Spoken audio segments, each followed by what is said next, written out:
BPSC mains series के अगले class में Chronicle academy boring road Patna में आप सभी का स्वागत है।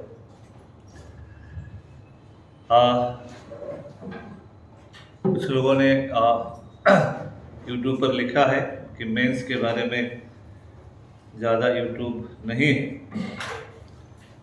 और इस पर और वीडियो बनाने के लिए,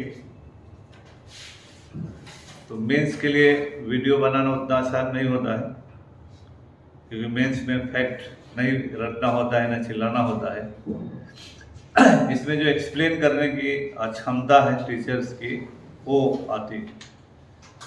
इसीलिए इस बारे में ज़्यादा तो कहने की ज़रूरत नहीं है, लेकिन हम लोग प्रयास करेंगे कि आपको मेंस सीरीज में जितना भी संभव हो सके उतना वीडियो बना के दें।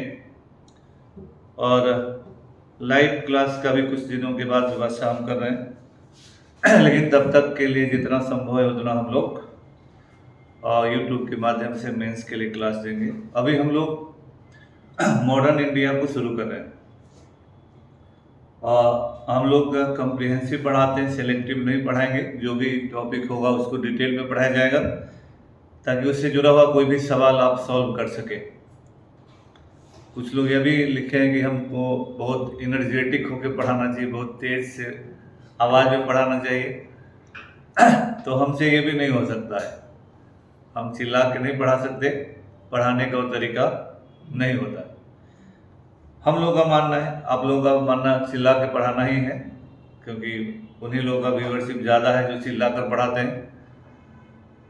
लेकिन चलिए आते हैं विषय वस्तु पर। शेष समझना आपको है। हम लोग मॉडर्न इंडिया शुरू करेंगे, तो जैसे बीपीएससी में तो फ्रीडम स्ट्रगल इधर लिखा हुआ है, लेकिन modern Indian history and Indian freedom struggle इसका टॉपिक होता है। तो जब हम मॉडर्न इंडियन हिस्ट्री, तो उसी को हम लोग अभी देखें कि मॉडर्न इंडियन हिस्ट्री जो है और फ्रीडम स्ट्रगल, इस दोनों में क्या फर्क होता है ना।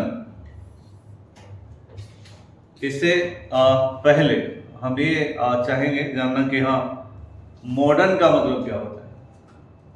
What do you mean by modern. अगर हम कहते हैं कि हम एक सिंपल सा, हर जगह होता है कि हाँ ये बहुत मॉडर्न आदमी है, ये बहुत ट्रेडिशनल आदमी है, ये इस तरह का ड्रेस पहना तो उसको मॉडल कहा जाता है, या इस तरह की बहुत सारी बातें आम लोगों के जीवन में चलती हैं कि जब कुछ शब्दों का इस तरह से घालमेल होता है, कुछ शब्द का अर्थ ही अनर्थ हो जाता है, या आप समझते भी नहीं और कोई शब्द बोलते रहते हैं। तो पहले हम प्रयास करेंगे कि मॉडर्न का मतलब क्या हुआ और मॉडर्न पीरियड का मतलब क्या हुआ, भारत के संदर्भ में मॉडर्न पीरियड का क्या मतलब हुआ। देखिए, मॉडर्न पीरियड जो है यूरोपियन कंटेक्स्ट में 15th सेंचुरी में शुरू होता है। इसमें हम लोग एक एक करके समझते हैं कि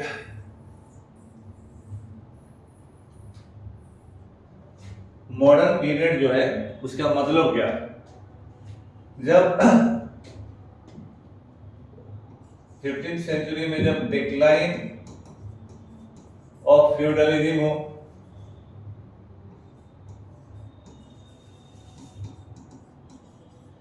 यानी सामंतवाद का पतन हुआ। सामंतवाद क्या था, तो ये लैंड बेस्ड सिस्टम था, जमीन पर आधारित व्यवस्था। आजकल हमारे देश में भी सामंत और सामंती मनोवृत्ति, सामंत लोग, ये सब बहुत ही प्रचलित है। और जातीय जनगणना के कंटेक्स्ट में बहुत सारे लोग सामंत शब्द का एक जनरल प्रयोग भी करते हैं, जिसको जो मन आता है बोलता है। लेकिन सामंतवादी व्यवस्था का सिंपल मतलब ये है कि वह व्यवस्था जिसमें राजनीति, अर्थव्यवस्था, धर्म और समाज सभी का मूल केंद्र जमीन था।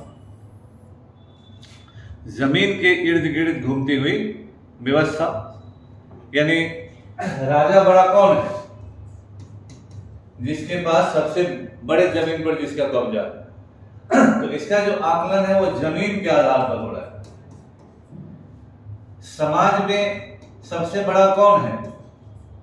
जिसके पास जमीन सबसे ज्यादा है ना।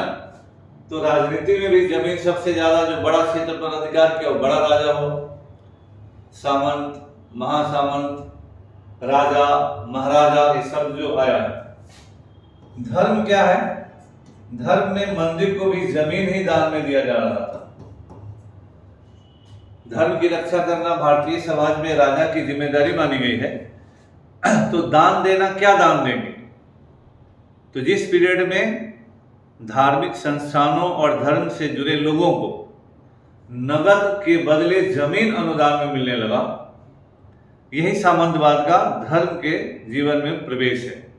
भारत में सातवाहनों ने जमीन अनुदान की प्रथा शुरू की, लैंड ग्रांट, और भारत में जितने कॉपर प्लेट्स इंस्क्रिप्शन है वो सब लैंड ग्रांट इंस्क्रिप्शन है। और आर.एस. शर्मा ने जो भारतीय सामंतवाद किताब लिखा है वो उसी भूमि अनुदान पत्रों के आधार पर लिखा गया। एक बहुत इपॉक मेकिंग किताब है भारत में सामंतवाद की अवधारणा को स्थापित करने में। तो पॉलिटिकल लाइफ और आर्थिक जीवन में भी जमीन का ही महत्व था, है ना। तो गांव में भी सबसे बड़ा आदमी कौन हुआ करता था? जिसके पास जमीन ज्यादा है। तो जमींदार लोग का सोशल वैल्यू भी ज्यादा था। पहले के जमाने में जमींदारों के दरवाजे पर आप 2 किलो अनाज के लिए बैठे रहते थे। फिर उस पीरियड में आपके काम करने के तरीके में भी जमीन और अनाज का मिला जुला रूप था। आज भी बहुत सारे गांव में जो लोग अस्थाई अपने यहाँ काम करने वाले को रखना चाहते हैं, उसको 10 कट्ठा, 1 बीघा, 2 बीघा जमीन देते हैं, और भी उनको उनका सैलरी या जो डेली वेजेज है वो भी देते हैं। लेकिन वह आदमी उनके यहाँ रेगुलर रहे, इसके लिए कुछ जमीन का टुकड़ा भी उनको दे दिया जाता है। पहले के ज़माने में आज की तरह नगद लोगों को पैसा नहीं दिया जाता था काम करवाने के बदले। सभी खेत जोतने वाले, धान काटने वाले, गेहूं बोने वाले, उन सब का अनाज के रूप में उनको डेली वेजेज मिलता था। तो ये सारी व्यवस्था जुड़ी हुई थी जमीन से। तो जमीन से जब आप जुड़ते हैं तो आपका हर जीवन के हर पक्ष पर उसका प्रभाव होता है। जमीन अस्थाई संपत्ति है, और जब हम जमीन पर निर्भर होते हैं तो हमारा मूवमेंट खत्म हो जाता है। क्योंकि जमीन एक ऐसा चीज है जहां जितना जमीन पर मेहनत कीजिएगा उतना आपको रिटर्न मिलेगा। उस समय रोजगार का अतिरिक्त अवसर नहीं था, व्यापार बहुत सीमित था, शहर बहुत सीमित थे, शाम होते होते हर शहर सो जाता था, शहरों की संख्या कम थी, जनसंख्या कम थी, रोजगार का अवसर कम था। तो उस जमाने में कम्युनिकेशन भी नहीं था। तो इसीलिए उस जमाने में हम लोगों के यहाँ भी लोकल में पॉपुलर हुआ कि 5 गांव पर पानी और 5 गांव पर बोली बदल जाती है। तो ये इसलिए बदल जाती है कि your movement was very much limited, है ना। आपको जाने का अवसर ही नहीं है। बहुत सारे लोग तो पैदा होते थे जिस गांव में, उसी गांव में मर गए। गांव की चौहद्दी बाहर भी नहीं जाते थे। ब्याह करने गया तो गया, नहीं तो उसी गांव में खत्म हो गया, पैदा हुआ खत्म हो। तो गांव के सिवान तक गए, 2-4 गांव गए, जिंदगी वहीं पर फिनिश है। फिर जैसे हम लोग यहाँ हरिहर क्षेत्र का मेला का वैल्यू था, वह चलता फिरता एक शहर था। उस जमाने में लोग जो भी खरीदना होता था उसका साल भर से लिस्ट बना कर रखते थे कि हरिहर क्षेत्र के मेला में जाके खरीदना है, और जिसको बेचना होता था वो सामान जुगा कर रखता था कि हरिहर क्षेत्र के मेला में सब बिक ही जाएगा। आज उसका वैल्यू घट गया क्योंकि हर गांव के अगल बगल में शहर और बाजार खुल गए। ये परिवर्तन जो है वही मध्यकाल को नए पीरियड में ट्रांजिट करता है। अब इसी से सोच प्रभावित होता है। जिसकी आय सीमित है, जो जमीन पर ही निर्भर है, वो उतने ही जोर में शोषण करेगा। तो हर जो संपत्ति वाला होता है अपने संपत्ति की रक्षा करना और उसको बनाए रखना उसका प्राइमरी ऑब्जेक्टिव होता है। तो जो संपत्ति है बना रहे, रक्षित हो और आगे बढ़े। स्वाभाविक है कि आज जो नेता है टूटा चप्पल पहनकर नेता बनता है, और एक मुखिया भी बनता है तो तुरंत स्कॉर्पियो आता है, एमएलए बना तो घर द्वार से लेके कई घरों शहरों में घर बन जाता है, मुख्यमंत्री बना तो अरबपति बन जाता है। तो आज इस मायने में आप सामंतीकरण का आधुनिकीकरण हुआ है। तो उस जमाने में अधिक से अधिक जमीन पर कब्जा करने की प्रवृत्ति होती थी, इसलिए युद्ध भी जमीन के लिए होता था, है ना।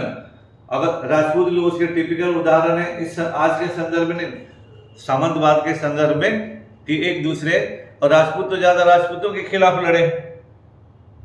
हाँ, राजपूत की लड़ाई राजपूत राजा के साथ थी क्योंकि बगल का राजा वही था।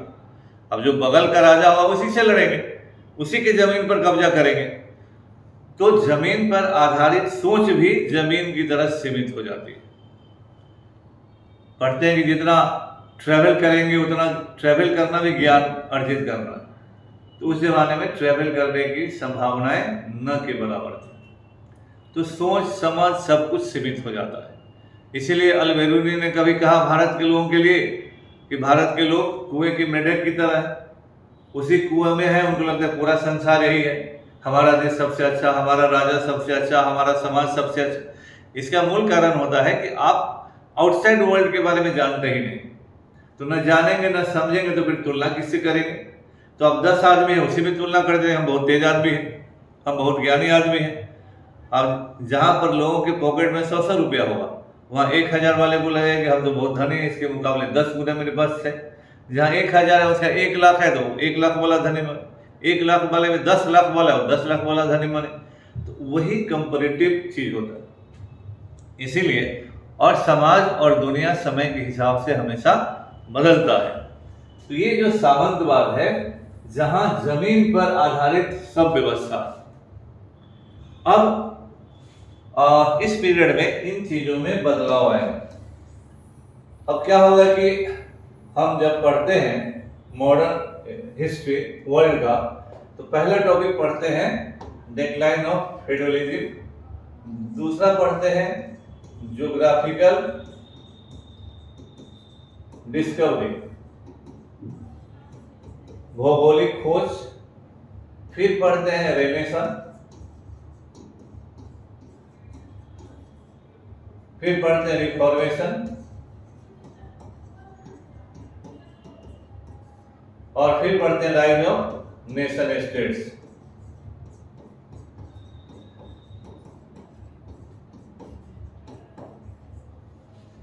ये जो सभी घटनाएं हैं, ये इनको आपस में इंटरकनेक्टेड माना गया है, और इन सभी घटनाओं का कंबाइंड इफेक्ट है कि वर्ल्ड मेडिवल पीरियड से ट्रांजिट करता है मॉडर्न पीरियड, है ना।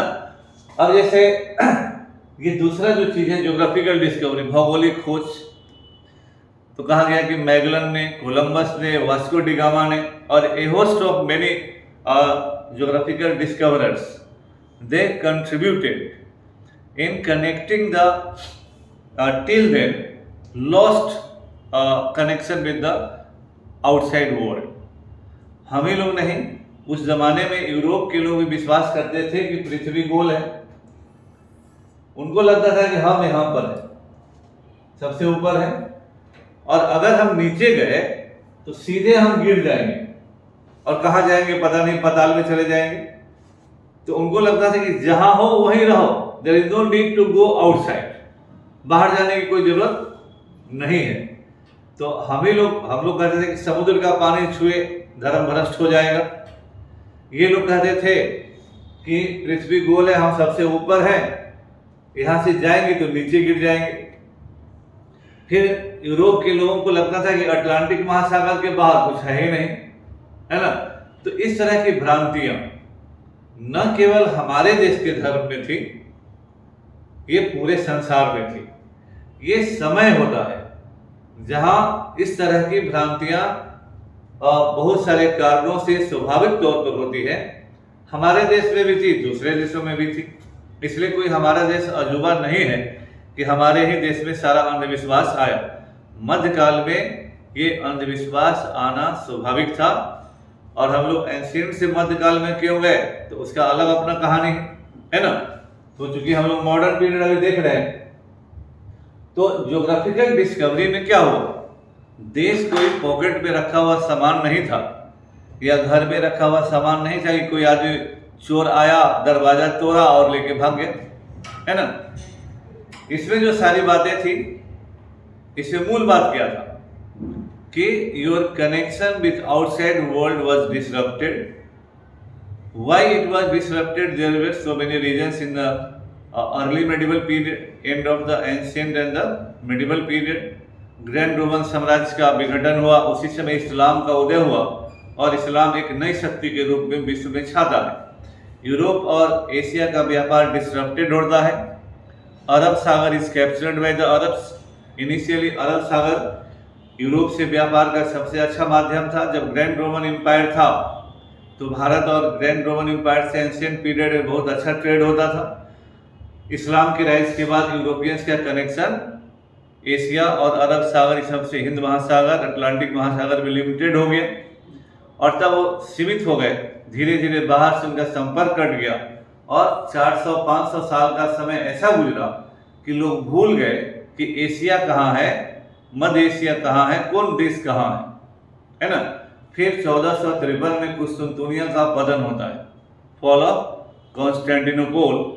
इसको एक टर्निंग पॉइंट माना जाता है. इतिहास में कोई ईस्वी सन का कोई बहुत वैल्यू नहीं होता है, लेकिन एक घटना होती है जहां से चेन रिएक्शन होता है. तो 1453 कुस्तुनतुनिया का पतन है और यहाँ से फिर लोग भागकर इटली जाते हैं. इटली को मौका था रेनेसां रिफॉर्मेशन या आधुनिक पीरियड में प्रवेश करने का, लेकिन इटली उस मौके का फायदा नहीं उठा पाता है.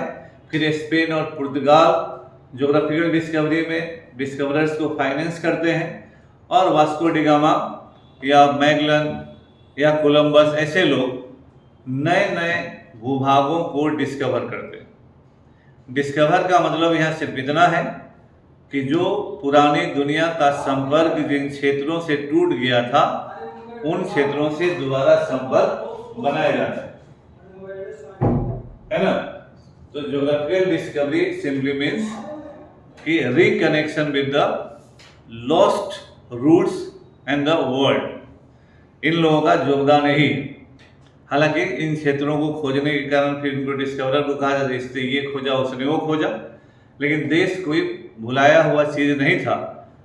केवल उन क्षेत्रों के साथ उनका आना जाना बंद हुआ, रास्ता भूल गए और लोग जब आप ही कहीं इंग्लैंड अमेरिका चले जाइएगा और वहीं आपका शादी ब्याह बच्चा पैदा हुआ तो उसी को अपने घर खोजने में मुश्किल हो जाएगा. और यहाँ तो 500 से अधिक साल तक यूरोप का एशिया के साथ संपर्क खत्म हुआ. तो ज्योग्राफिकल डिस्कवरी ने बहुत सारी भ्रांतियों को तोड़ा और नए नए क्षेत्रों को खोजा. नए क्षेत्रों को खोजने के बाद नए क्षेत्रों को कॉलोनीज बनाए इन लोगों ने और उनका लूट प्रारंभ किया. तो साउथ अमेरिका है, नॉर्थ अमेरिका है, ऑस्ट्रेलिया है, इन सभी अफ्रीका, साउथ अफ्रीका या अफ्रीका महादेश है, ये सभी यूरोपियंस के कोलोनाइजेशन के शिकार बने. फिर आगे चलकर एशिया है, इनको इन लोगों ने लूट लिया. लूटने से जो धन संपदा आया सभी देश इनरिच्ड हुए और उसी समय रेनेसां हुआ और वहां भी रिफॉर्मेशन हुआ. रेनेसां का मतलब होता है रिबर्थ. रिफॉर्मेशन का वहां भी धार्मिक सुधार आंदोलन चला. वहां भी तो रेनेसां को प्राचीन टेक्स्ट में दोबारा जन्म लेने का बात है. पुरानी चीजें रीडिस्कवर्ड हुई, लोगों ने पास्ट को फिर से रिवाइव किया.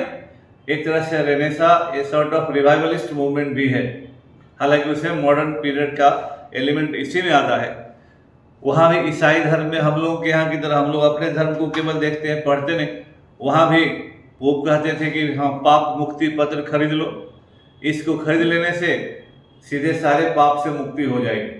हम लोग भी बहुत सारा यज्ञ करते हैं, स्नान करते हैं कि हाँ इस बैतरनी में स्नान कर लो, इस पोखरा में स्नान कर लो, इस नदी में स्नान कर लो, सारे पाप धुल जाएंगे वहीं पर.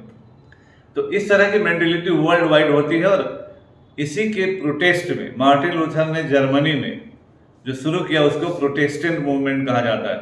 वहीं से रिफॉर्मेशन शुरू हुआ. और इन सब का फायदा राजा को मिला।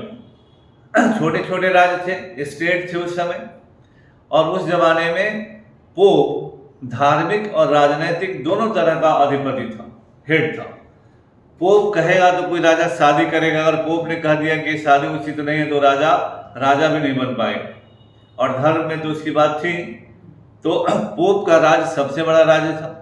लेकिन इन ज्योग्राफिकल डिस्कवरी, रेनेसा, रिफॉर्मेशन और आगे चलकर ही मर्केंटलिज्म, वाणिज्यवाद होगा। जब राजाओं की धन संपत्ति बढ़ी, उन्होंने सेना को मजबूत किया, मिलिटरली मजबूत हुए। यूरोप भी सैकड़ों राज्यों में विभक्त था। जो मजबूत राज्य हुआ, छोटे राज्यों पर कब्जा हुआ, बड़े राज्य बने। इसी को कहा जाता है राइज ऑफ नेशन स्टेट्स, है ना। नेशन वर्ड इसी समय आता है, नेशनलिज्म शब्द इसी समय आता है, और बहुत सारे कारणों से छोटे राज्य बड़े राज्य बने। जब राजा मिलिटरली और इकोनॉमिकली पावरफुल बना तो उसने पोप की अथॉरिटीज को डिफाई करना शुरू किया, है ना। पोप की आज्ञाओं को मानने से इनकार कर दिया। तो जिस तरह से इस्लाम में खलीफा का पद धीरे धीरे कमजोर होता है, क्योंकि राजा मजबूत हुआ, सुल्तान मजबूत हुआ, और अंत में मुगलों ने बादशाह का उपाधि लिया और खलीफा को मानने से इनकार कर दिया। तो जैसे ही पॉलिटिकल पावर मजबूत होता है, वह रिलीजियस पावर को सबऑर्डिनेट करता है। वो अलाउद्दीन खिलजी हो, मोहम्मद बिन तुगलक हो, या फिर आगे चलकर अकबर भी हो, यहां भी वही हालत हो, है ना। तो बड़े बड़े राज्यों का उदय हुआ, आर्थिक रूप से यूरोप मजबूत हुआ, है ना, और बहुत सारी नई चीजों का धीरे धीरे आगमन होता है। तो इन सभी चीजों ने यूरोप की तस्वीर बदल दी। अब जब धर्म का प्रभाव घटा, तो जैसे ही विचारधाराओं को पनपने का मौका मिलता है, विचारधारा अपने हिसाब से आगे बढ़ने लगती है ना। तो बौद्धिक परिवर्तन भी तभी होता है जब आर्थिक परिवर्तन होता है। खा पी के आराम से बैठिएगा तब ना आप सोच सकते हैं अच्छे ढंग से। जिस समय भोजन या सर्वाइवल या अपने आप के अस्तित्व को बचाने का संकट होता है, उस पीरियड में आपको बहुत कुछ सोचने का मौका नहीं मिलता है। उस समय आपको सिर्फ इतना लगता है कि आप बचेंगे कैसे, आप जिंदा कैसे रहेंगे। इसीलिए इस पीरियड में यूरोप आर्थिक रूप से समृद्ध होता है। साउथ अमेरिका को ये लोग लूट लेते हैं, नॉर्थ अमेरिका पर कब्जा कर लेते हैं, ऑस्ट्रेलिया पर कब्जा कर लेते हैं, ऑस्ट्रेलेशिया जो उधर है, न्यूजीलैंड, इस सब एरिया पर यूरोपियंस कब्जा कर लेते हैं। कहीं का सोना लूटते हैं, कहीं का चांदी लूटते हैं, कहीं का आदमी बेचते हैं। आज पूरा नॉर्थ अमेरिका में इंडिजिनस लोग सैकड़ों हजारों के हिसाब से खत्म हो गए।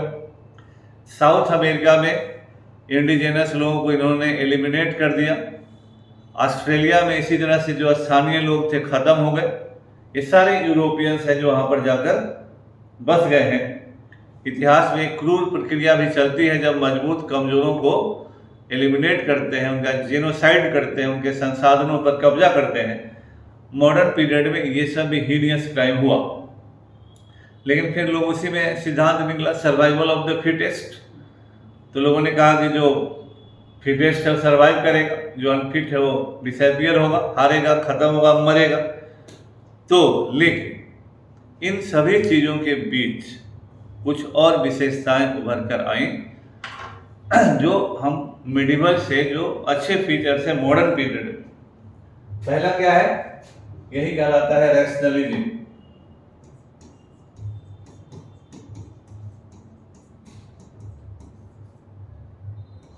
इंडिविजुअलिज्म,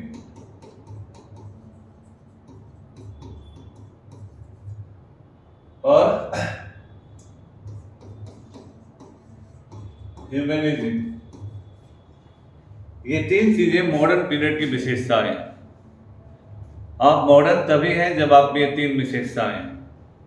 इसलिए मॉडर्न का मतलब ये नहीं होता है कि आप मॉडर्न ड्रेस पहन लिए तो मॉडर्न हो गए। हैट कोट टाई लगाने के बाद you can not be modern, और धोती कुर्ता पहनने का भी आदमी मॉडर्न हो सकता है ना। तो जो मॉडर्नाइजेशन है ये इंटरनल चीज है, चेंज इन एटीट्यूड है ना। ये दिखने वाला चीज नहीं होता है, ये आंतरिक चीज है। अगर आप में तर्क के आधार पर सोचने की क्षमता है, यानी जिसको साइंटिफिक टेम्पर बोलते हैं, तार्किकता बोलते हैं, अंधविश्वासी नहीं है, अगर आप किन्हीं चीजों को स्वीकार करने से पहले पूछते हैं कि हम इसको क्यों माने, if you have logic, if you have reasons, है ना, और if you think on that line only then you are modern, है ना। तो पहला नंबर तार्किक होना, वैज्ञानिक होना, यानी सोच का स्तर आपका होना चाहिए, यानी आपको अंधविश्वासी नहीं होना है। तो यू हैव टू बी, आप कुछ भी मानिए लेकिन आप कहिए कि हम क्यों माने, हम इसको नहीं मानेंगे, और तब कोई समझा दे या आप समझ जाएं कि इसको मानना चाहिए, तो लॉजिकल कंक्लूजन कहलाता है। तो आधुनिक आदमी का पहला गुण होना चाहिए टू बी लॉजिकल, है ना। एनीथिंग, आप क्यों का सवाल का जवाब चाहिए, only then you accept anything. अब इंडिविजुअलिज्म का मतलब होता है on the basis of race, colour, birth या ओरिजिन आप लोगों का मूल्यांकन न कीजिए। Every individual has his own quality, प्रत्येक व्यक्ति की अपनी क्षमता है। तो हमारे यहाँ जैसे जाति के आधार पर मूल्यांकन हो जाता है कि अमुक जाति का है तो तेज होगा ही, अमुक जाति है तो श्रेष्ठ होगा ही, अमुक जाति का है तो निम्न होगा ही। यह सोच पुनः आधुनिकता के खिलाफ है। अगर आप व्यक्ति को महत्व उसके अनुसार दीजिए, every individual has the particular quality, his individuality should be recognised. व्यक्ति को उसके गुणों के आधार पर आप रिकॉग्नाइज करें, यह है आधुनिक आदमी का गुण। ह्यूमनिज्म का मतलब होता है लोग, समाज और सभी चीजों के प्रति आपके अंदर मानवीयता हो, ह्यूमैनिटेरियन सोच हो। अगर आप अखबार नहीं पढ़ते हैं, आप आधुनिक नहीं हैं। अगर न्यूज देखने के समय टीवी बंद करते हैं तो आधुनिक नहीं है। आपके समाज में इर्द गिर्द घटनाएं घट रही हैं, आप संवेदनशील नहीं हैं, तो आप आधुनिक नहीं हैं। तो जो देश, दुनिया और अपने आसपास की घट रही घटनाओं के प्रति संवेदनशील नहीं है, वह आधुनिक आदमी नहीं है। आप हैट कोटी पहनिए या कुछ भी पहनिए, कुछ भी दिखावा कीजिए, you are not a modern person, है ना। तो एक आधुनिक व्यक्ति की परिभाषा है, और इन्हीं मापदंडों को लेकर यू आर इनटू द आधुनिक पीरियड। और आधुनिक काल जो है उसका जिस तरह से हम लोगों ने कहा कि जमीन आधार है, उस तरह से आधुनिक काल के लिए व्यापार आधार है ना।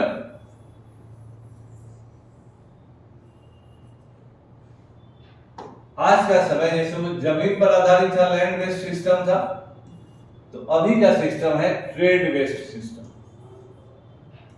अभी की आधुनिक पीरियड का मतलब हुआ व्यापार पर आधारित अर्थव्यवस्था, व्यापार पर आधारित राजनीतिक व्यवस्था, व्यापार पर आधारित सामाजिक व्यवस्था, व्यापार या पैसे पर आधारित हर चीज, है ना। आज इनमें से बड़ा क्यों है? क्योंकि वह सबसे बड़ा व्यापारी है ना। हमारे समाज में या अडानी अंबानी क्या है? तो व्यापार के कारण पैसा है। आज जमीन किसी के मूल्यांकन का आधार नहीं है। सोसाइटी में सबसे बड़ा आदमी कौन है? जिसके पास मनी है, लैंड नहीं। अब जमीन वाला आदमी जमीन बेच बेच कर कह रहा है कि बच्चा को पढ़ाओ, है ना। जमीन कह रहा है कि हमको घाटे का सौदा है। आज कैसे बदल गया? और गांव में जिसके अकाउंट में अगर पता चल गया आपको कि हाँ 10-20 लाख रुपया है, समय पर काम देंगे, रोज सुबह उसके यहाँ प्रणाम सर, बैठिएगा उनके यहाँ कि हाँ मौका होगा तो जरूरत होगा तो पैसा देंगे। तो आज अडानी अंबानी बड़े हैं, आज कोई महाराजा राजा का वैल्यू नहीं है, जमीन वाले का वैल्यू नहीं है। सभी का मूल्यांकन मॉनेटरी मूल्यांकन। और आज किसी को भी अनाज दीजिएगा कि तुम चलो तुम काम कर दो 5 4 अनाज देंगे, आएगा नहीं। वह तो 10-20 रुपया में जाके पीडीएस के दुकान से महीने भर का अनाज ला रहा है, नगद लेगा। आज हर चीज जो है, आज की इकोनॉमी कैश बेस्ड इकोनॉमी है। अब तो नोट भी निकालने का जरूरत है, ऑनलाइन मार दीजिए, है ना। तो जितना ज्यादा व्यापार पर आधारित अर्थव्यवस्था है वही है आधुनिक काल। तो जमीन से निकलकर व्यापार आधारित अर्थव्यवस्था में transition into modern period from the medieval period with all these features. तो ये वर्ल्ड लेवल पे 1500 ईस्वी सन के आसपास हुआ। हमारे देश में 18वीं शताब्दी से होता है। हालांकि हमारे देश में पोर्तुगीज 15वीं शताब्दी के अंत तक आ चुके थे। फिर हमारे यहाँ डच लोग आते हैं, अंग्रेज आते हैं, फ्रेंच आते हैं, है ना। ये सभी लोग क्यों आए? ये कोई तफरीह करने नहीं आए थे, ये सभी लोग व्यापार करने आए थे, है ना। सबका उद्देश्य क्या था? व्यापार करना, और व्यापार करके अपने संसाधनों को ले जाना अपने घर पे। तो ये ट्रेड वेस्ट इकोनॉमी की तरफ ट्रांजिशन था, है ना। तो trade west economy from medieval to modern period में ट्रांजिशन।